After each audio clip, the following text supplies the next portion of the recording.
of a fracture in this bond that had been so close, came from.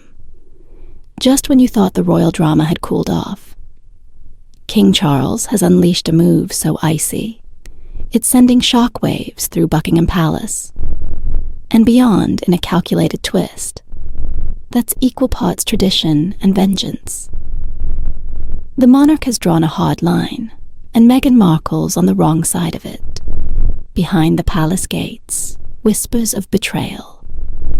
Loyalty and legacy are reaching a fever pitch. Prince Harry, once the beloved, spare has been put on notice one move, and the future of royal ties may be forever severed, why Harry and Meghan still hold their titles. It's been over 4 years since Prince Harry and Meghan Markle stunned the world by stepping back from their senior royal duties. It was January 2nd, or 20, when the couple officially left behind the rigid formalities of royal life and began carving a new path in sunny California. In their place came palm trees, podcast deals, Netflix cameras, and a freedom many suspected they'd longed for. But here's the twist. Despite the explosive interviews, the tell-all memoir spare, and their headline-grabbing media ventures, Harry and Meghan are still officially the Duke and Duchess of Sussex. Why, that's where things get interesting behind palace walls. King Charles III appears to be playing the long game now, 76 years old, and only recently crowned. The monarch is reportedly wary of stirring up more controversy than necessary. Palace insiders claim he's deliberately keeping his hands off the Sussex titles. Not out of mercy or affection, but to avoid a public relations disaster. One royal source put it bluntly. The king fears public backlash. He doesn't want to be seen punishing his own son on a global stage. That doesn't mean this is some touching royal reconciliation, far from it. Charles's silence isn't forgiveness, it's strategy. A velvet-gloved warning rather than an outright punishment. Think of it as the royal version of, I'm not mad. Just disappointed, only with centuries of monarchy and global scrutiny hanging in the balance. The truth is, the king is walking a tightrope, trying to balance tradition, family, and a deeply divided public. But the tension isn't just external. Inside the royal household, emotions are boiling just beneath the surface. The relationship between Harry, Meghan, and the rest of the royals is more strained than ever. It's been icy since their bombshell decision in 2020, and each public move, whether it's a Netflix docuseries or a primetime interview, has only deepened the divide.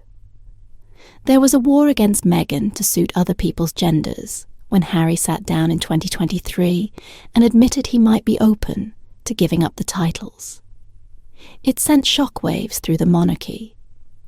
I don't see it as cutting at all.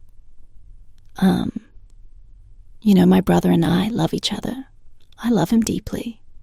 There has been a lot of pain between the two of us, especially the last 6 years. None of anything that I've written and anything I've included is ever intended to hurt my family. But here's the catch. He can't just hand them back. Royal protocol doesn't work that way.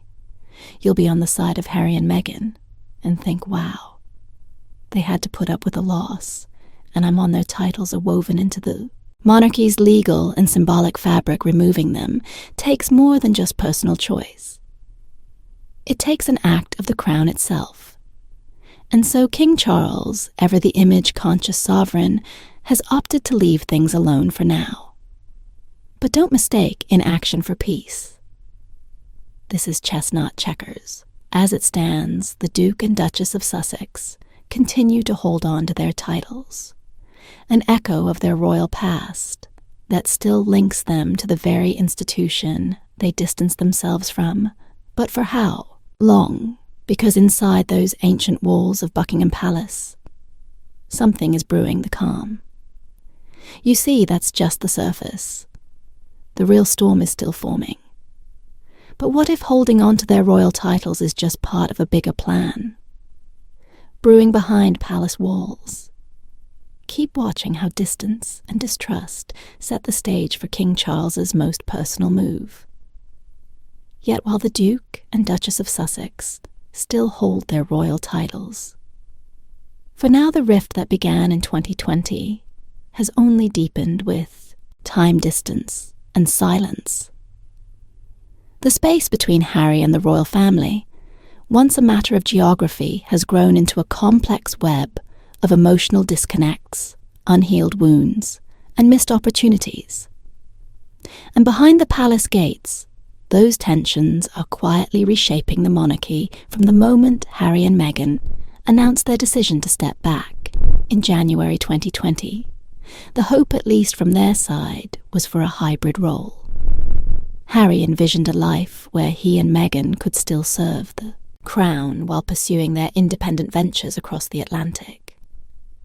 But that idea quickly clashed with a monarchy built on absolutes. You're either in or you're out. There's no such thing as part-time royalty, King Charles leaning on lessons learned during Queen Elizabeth II's reign, believed clarity was essential. Half measures he feared would only lead to blurred lines around responsibilities, expectations, and perhaps most critically public funding. Yet even as the monarchy sought order, Harry and Meghan's world took a different path. Was the move about getting away from the UK press, because the press is everywhere? Or was the move because you weren't getting enough support from the firm there too? Our 21 interview with Oprah Winfrey was more than just a televised moment. It was a cultural earthquake. I need to do this for my family. This is not a surprise to anybody. It's really sad that it's got to this point. But I've got to do something for my own mental health, for my wife's all allegations of racism, neglect, and emotional strain within the royal household painted a stark contrast to the polished image the palace had long upheld. Look, I was really ashamed to say it at the time, and ashamed to have to admit it to Harry, especially because I know how much loss he suffered. But I knew that if I didn't say it, I just didn't want to be alive anymore. The couple's candor resonated with millions, but it also pierced the heart of the monarchy's carefully curated brand in his a 023 memoir, Spare. Harry peeled back even more layers. I don't see it as cutting at all. My brother and I love each other. I love him deeply. There has been a lot of pain between the two of us, especially the last 6 years. None of anything that I've written, and anything I've included, is ever intended to hurt my family. He spoke of isolation, of feeling like a stranger in his own family, of being physically and emotionally cut off. There was vulnerability, but also frustration, especially toward his father, King Charles, and his brother Prince William. He spoke longingly of reconciliation, but also of betrayal, doing some gaslighting himself. Frankly, because the fact is that, here he is, selling out his family for money, essentially, when he's talked so often about the agony of being betrayed. Meanwhile, in multiple interviews, Harry admitted the weight of choosing exile. Even as he tried to protect the family he had built in California, the tension, however, wasn't just internal. The public began to view Meghan Markle through increasingly polarized lenses. A lot of celebrities do on red carpets. Meghan Markle is a celebrity. She's an actress. She knows about angles. She knows about what makes a good picture. She knows about what's a good story. Visually, she's smart, and she has used some very smart strategy in her role. There's nothing wrong with that, by the way. To use the knowledge you gleaned in one field and career in another one. To some, she was a breath of fresh air. A modern, outspoken, biracial woman unafraid to challenge the monarchy's rigid traditions to others. Particularly in parts of the British press, She was seen as a disruptive influence. Tabloid headlines accused her of dividing the once close bond between Harry and his brother, and of turning the prince against the institution he was born into. Stories, some from anonymous insiders, painted Meghan as someone who clashed with the royal way of doing things, her warmth, her hugging her. American openness was at odds with the palace's reserved centuries-old decorum. One rumor even referred to her as having a messiah complex, claiming her charitable ambitions didn't mesh with royal protocol, whether accurate or not. The stories added fuel to the fire and turned Meghan into both a symbol of progress and a lightning rod for criticism as the interviews and media appearances kept coming. Communication between Harry and his father became increasingly rare, and when it did happen, it was often cold and brief. Behind the scenes, insiders reported that King Charles was hurt and angry, especially as private family matters were aired for the world to dissect. There were whispers that phone calls went unanswered. I think there's a sort of sense of both disappointment and exasperation at the palace, that the couple feel a need to keep going on about how miserable they were in their own existence at the same time. And the couple, or were shut down quickly when conversations turned emotional or critical, adding to the tension, was the limited relationship between the royal family and Harry's children. He has the sweetest temperament. He's really calm, and he gets that. Archie and Lilibet born in 1990, and 2021 respectively, have spent very little time in the UK since we calling you. It's magic. It's pretty amazing. And, I mean, I have the two best guys in the world, so I'm really happy. Their rare visits were often shadowed by disagreements over security arrangements and strained schedules. Some insiders said King Charles longed to see his grandchildren, but didn't know how to make that happen, without opening the palace to more controversy. Others believed the king had grown weary, especially of Meghan, whose brand building outside the royal fold raised fresh concerns and did huge damage to Harry's relationship with his father, and with William. Harry also accused his father of cutting him off financially. We now know several things that were said in that interview were not true. From podcast ventures to rumoured lifestyle projects, Meghan's name remained in headlines, and with each appearance came new speculation about what she might reveal next to the king. This unpredictability was dangerous. He had already made one dramatic choice, barring Meghan from joining the royal family at Balmoral in September 2022. As Queen Elizabeth lay on her deathbed, that moment wasn't just symbolic. It was a warning now, with each passing month and every new controversy. It was clear to those close to the situation that Charles's patience had a limit, as health concerns quietly loomed and his reign entered a delicate phase. The king began to draw firmer. Lines the whispers. Inside palace walls grew louder. The late queen had upheld unity at all costs. But Charles, he was now preparing to do what she never did. A move so decisive, so permanent. It would signal there was no turning back for Meghan Markle, and possibly for Harry too. A turning point in royal exclusion. The distance between Harry and the rest of the royal family wasn't just measured in miles anymore. It had begun to take shape in decisions that spoke louder than words. And few moments revealed this shift more clearly than the day Queen Elizabeth II passed away. September 8th, 2022. What should have been a deeply private, solemn farewell became instead a symbolic turning point. A moment when King Charles III quietly drew a boundary that would ripple through the family for years. Harry and Meghan had been in the UK at the time, attending a series of public engagements when news broke that the Queen's health had worsened at Balmoral Castle in Scotland. It seemed natural that the couple might travel north together. But behind the scenes, something else was unfolding according to multiple accounts, including royal biographer Robert Hardman. King Charles made a direct request. Meghan was not to accompany Harry to Balmoral. It was a decision that raised eyebrows and drew quiet gasps. The explanation offered was that Catherine, the Princess of Wales, would also remain behind to care for her children, who had just begun a new school year, but insiders hinted that the two situations were not quite the same, while Kate reportedly chose to stay home. Meghan was explicitly asked not to come, and Harry, already frayed by years of tension, was stunned in his memoir. Spare, published in January 1023. Harry recounted the moment with unfiltered emotion. I don't see it as cutting at all. My brother and I love each other. I love him deeply.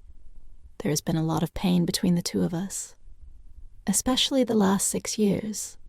None of anything that I've written and anything I've included is ever intended to, he described the call with his father, a conversation laced with both sorrow and frustration.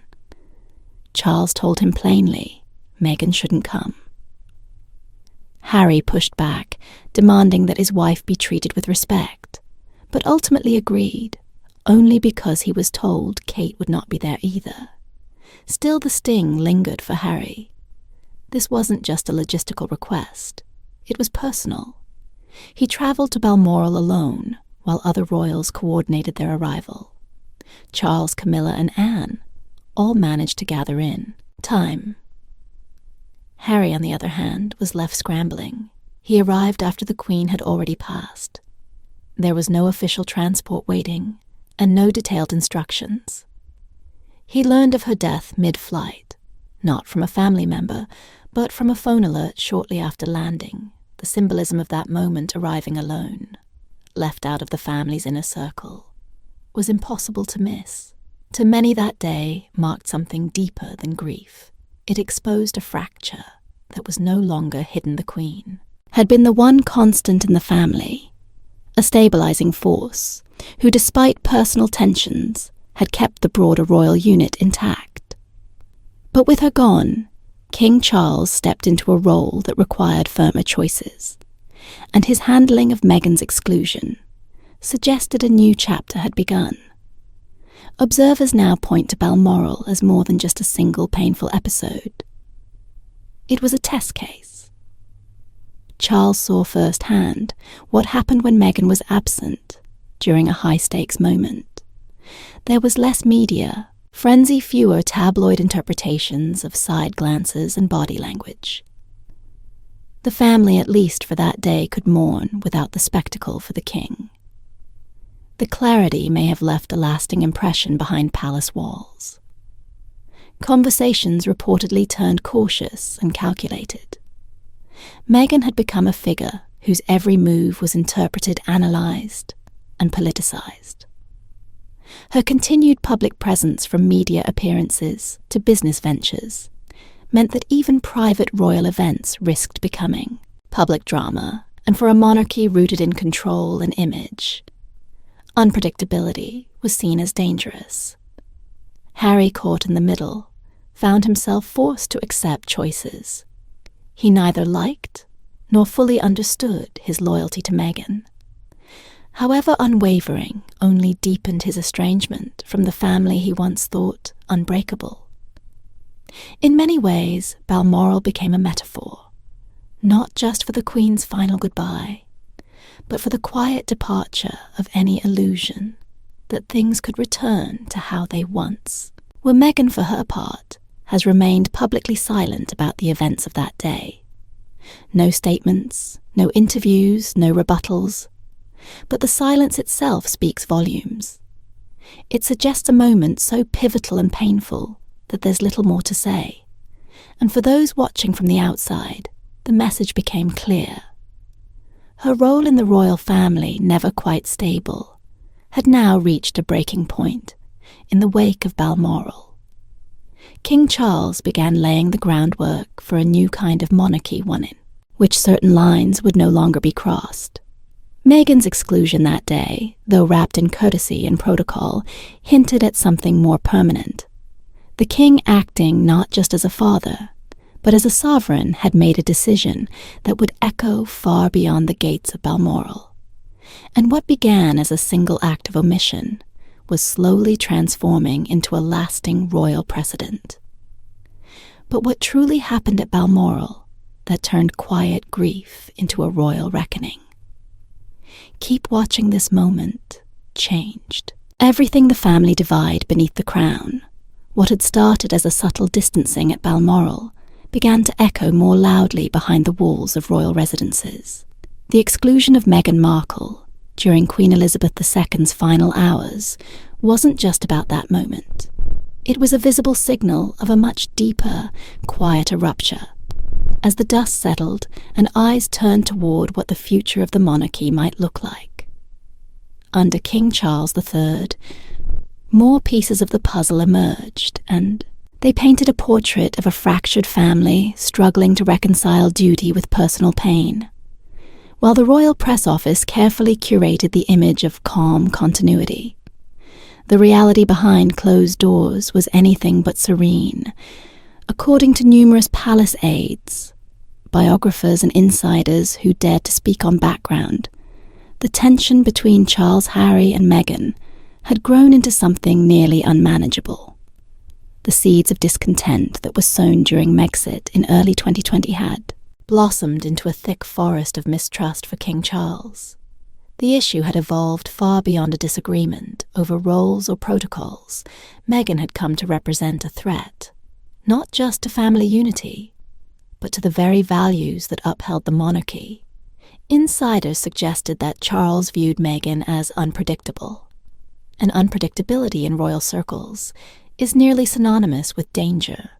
Her candid interviews, outspoken public appearances, and high-profile projects, like the explosive Two, to one Oprah Winfrey interview and the Two Netflix docuseries. Harry and Meghan left the palace on edge. Every interaction, every word, every glance risked being transformed into a headline. Discretion has long been the golden thread of the monarchy, but Meghan, with her Hollywood background and fiercely independent voice, was seen by many courtiers as pulling at that thread. The royal institution built on tradition and silence had never encountered a figure like her. Someone who didn't just endure the storm, but sometimes walked into it willingly, that didn't sit well with Charles. To him it seemed like each family gathering, each private moment, might one day become public fodder, behind the facade of royal smiles. A deeper resentment brewed. Those close to Charles believed he had never fully accepted Meghan's role in Harry's decision to leave the firm.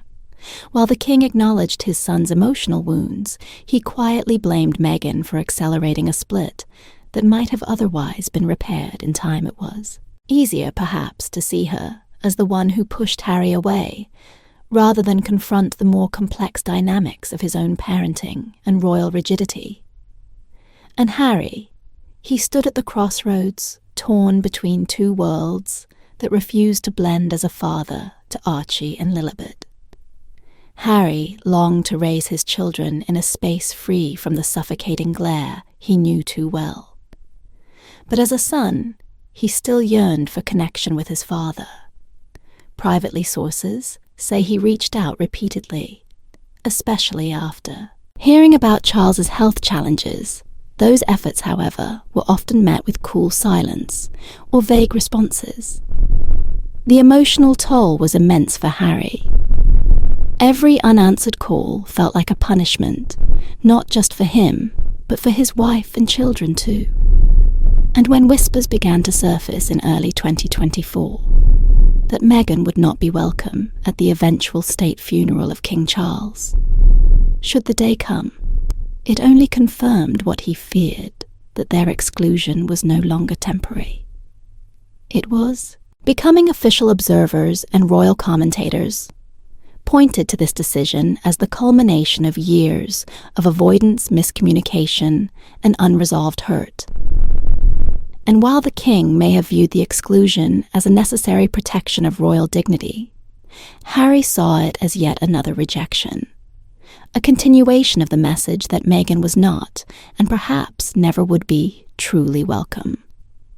Prince William's position, though rarely spoken aloud, seemed clear to those watching the new Prince of Wales ever.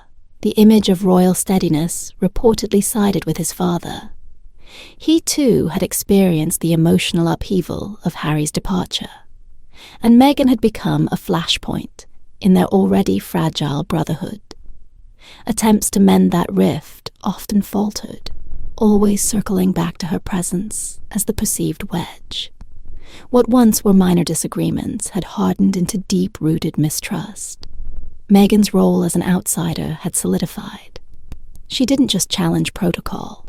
She represented a worldview foreign to the royals' careful ecosystem, and in the minds of many within the institution, that made her the simplest target when choosing between reconciliation and preservation. By the time murmurs of King Charles's private instructions began to make their way through the palace corridors, few were surprised, those who had watched the royal family unravel behind the gilded walls of Windsor, and Clarence House knew this was inevitable for Charles. It was less about spite and more about legacy. The monarchy, already weathering storms of public criticism and change, could not afford another spectacle. Not at his funeral, the final blow. A funeral and a family, torn by the time whispers of King Charles. The third's final wishes began to leak from palace walls. Few within royal circles were shocked. It wasn't just another protocol decision. It was a line drawn in ink, echoing years of tension and heartbreak. According to sources close to the matter, one specific request stood out above the rest. Meghan Markle, Duchess of Sussex, is to be excluded from all official events surrounding the king's eventual funeral. This wasn't speculation. It was a clear directive, quietly embedded in Charles's funeral planning documents, that while kept under wraps are said to reflect the monarch's deep desire to preserve the solemnity of his final chapter. The revelation landed like thunder across media headlines. It was not just about Meghan. It was a signally, formal preemptive measure that left little room for interpretation. What made the order even more jarring was that Prince Harry Charles's own son had reportedly been warned in advance. It wasn't an afterthought. It was deliberate, a message sent years in the making. The situation carried the unmistakable shadow of Balmoral September 8th. 2. When Meghan was told to stay away, as Queen Elizabeth II lay on her deathbed that day, had left a mark, a moment that turned personal grief into a public spectacle. And it seemed Charles was determined not to let such a scenario repeat itself.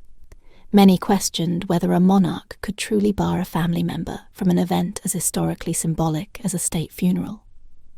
But royal insiders confirmed the existence of a legal framework, be it through a will directive or other royal instrument making. Charles's wishes, not just known but enforceable critics, were quick to ask why Meghan, and not Harry, after all the Duke of Sussex, had spoken openly about his struggles with the royal family in his memoir Spare, and through interviews that reached millions.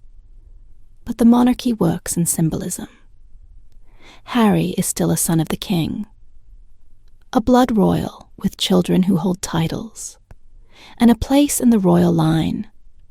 Cutting Harry out entirely would be unprecedented, perhaps even dangerous for the stability of the crown's image. Meghan, by contrast, has no royal inheritance, no constitutional role, and in the monarchy's eyes, no reason to be involved in a state occasion that commemorates the life and legacy of a sovereign. Her presence, they fear, would invite distraction. Headlines would swirl. Critics would pounce. And the moment meant to unify a nation could instead reignite division for Harry. The impact is personal sources. say he is torn, still loyal to his father, in some buried way, but equally bound to his wife, to walk behind the coffin of his father. Without Meghan by his side, may echo the lonely road. He walked at Balmoral, a moment of sorrow, wrapped in isolation. Some say he may resist the order. Others believe he'll attend, out of duty, swallowing the bitter truth. But whatever his choice it will be, dissected, judged, and remembered, and in either outcome his presence or his absence, the world will once again see the cracks in a royal family that has struggled for years to hold itself together. But what do you think drove King Charles to ban Meghan Markle from his own funeral? Was it duty resentment or something deeper? We'd like to hear your thoughts. Don't forget to like and subscribe.